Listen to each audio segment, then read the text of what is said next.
Hello, today I'm going to show you guys how to calculate pi using the function inverse tangent of x using the Maclaurin series method. So here we have the representation of the inverse tangent of x. And in previous videos I showed you guys how to find this representation of inverse tangent of x by using the Maclaurin series surrounding at c equal to 0. So now we have inverse tangent of x equal to the sigma and start from 0, goes to infinity, minus 1 to the n power times x to the 2n plus 1, the power 2n plus 1 over 2n plus 1. Okay? And the interval of convergence is from x from minus 1 to 1. So we know that when we have a trigonometry function, let's say for example we have tangent of x, right, sine of x, cosine of x, and so on, right? X here you can think of it as theta, or the radian value, or the angle value. So when you plug in the angle value or radian value, you get out the value of a ratio.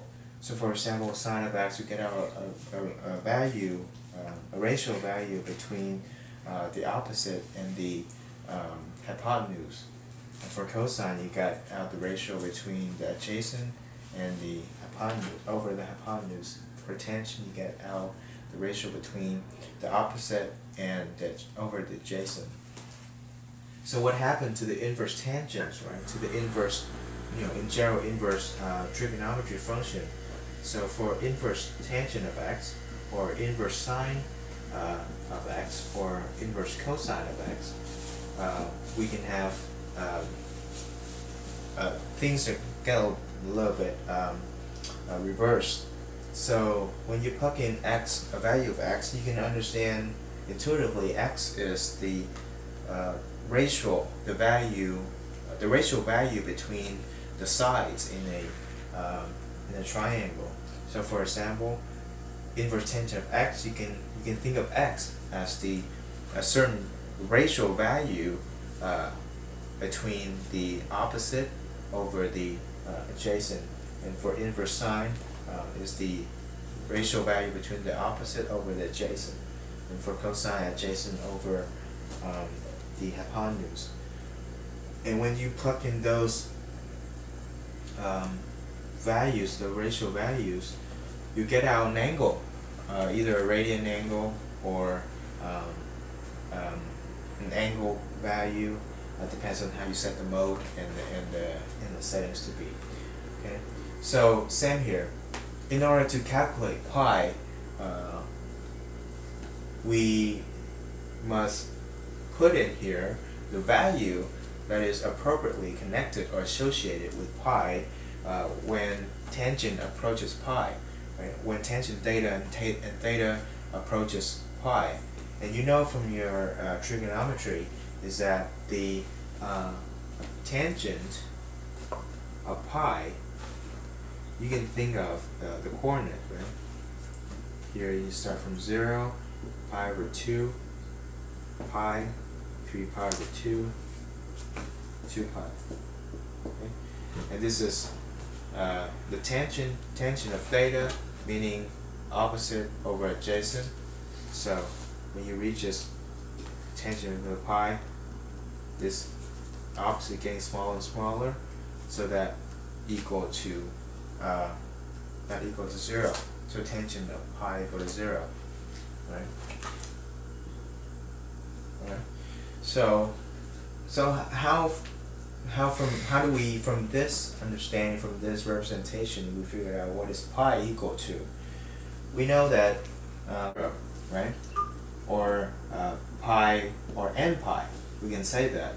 But the thing is, when we plug this value x equal to 0 in here, the whole thing turned out to be 0, and it doesn't give us anything that interesting. Okay? When you plug in 0 in here, we know that when we expand this function, or this series representation, we have x minus x over 3 plus x cubed over 3, right? And plus x to the 5th over 5. Okay. So and so on, right? So we know that when we plug x equal to 0 in here, the whole series is just equal to 0. It doesn't make any it doesn't give us any intuitive thinking. So how do we go about and do this thing? Well, we can somehow manipulate the formation of pi a little bit. Instead of finding appropriate ratio value for inverse tangent to equal to pi, how about we find the appropriate ratio value for inverse tangent so that it equal to pi over 4, right? Something like that, so that it's easier for us to manage. We know that at pi over 4, or 45 degree, you know that the adjacent, the opposite over the adjacent, or the tangent of 45 degree is equal to 1. So from that understanding, we can say that the inverse tangent at x equal to 1 equal to pi over 4. We know that the value we need to look for is x equal to 1. So let's plug in this series and see what we have. So we know that we have inverse tangent at 1 that is equal to 1 minus 1 cube, that's 1 over 3, plus 1/5 minus dot dot dot, right? Well, okay, so that whole thing we know that equal to pi.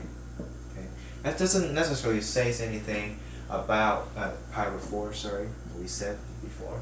Pi over 4, okay? So some people may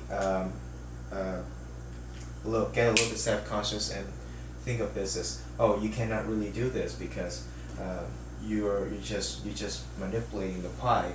But we don't really do anything. We just define the inverse tangent at x at 1 to be pi over 4.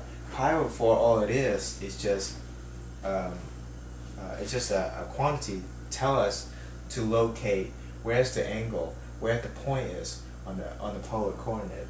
So we don't necessarily manipulate the value of pi or anything. We just locate where's the angle is when this happened, right? When this inverse tangent happens, equal to 1 happen, that ratio value happened, right? When the opposite is equal to the adjacent side. Okay? So we know that pi over 4 equal to 1 minus 1 over 3 plus 1 over 5, or you can continue right on minus 1 over 7 plus 1 over 9 minus 1 over 11 or something like that, or you can stop there.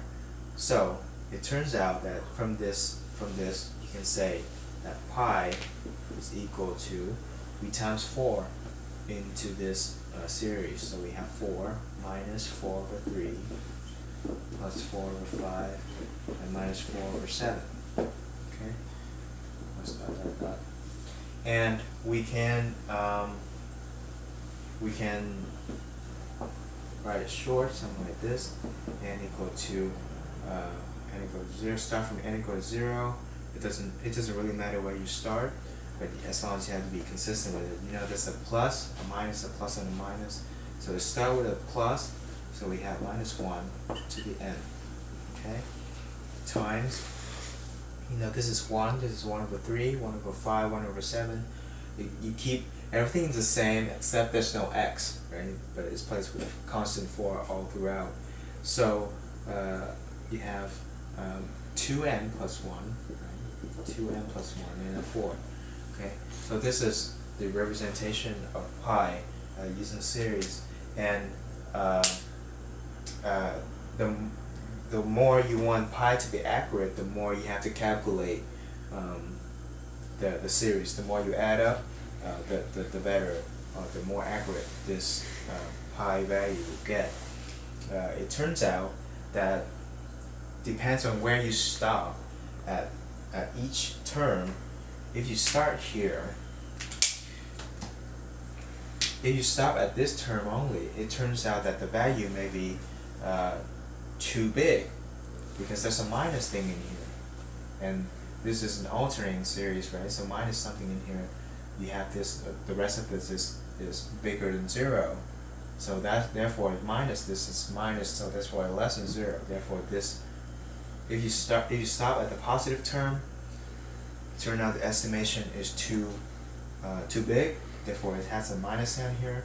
If you stop at the negative term, the estimation is too small because there's a plus in here. So we can show you how to estimate, or how to determine how specifically how accurate is the value of pi. Thank you very much.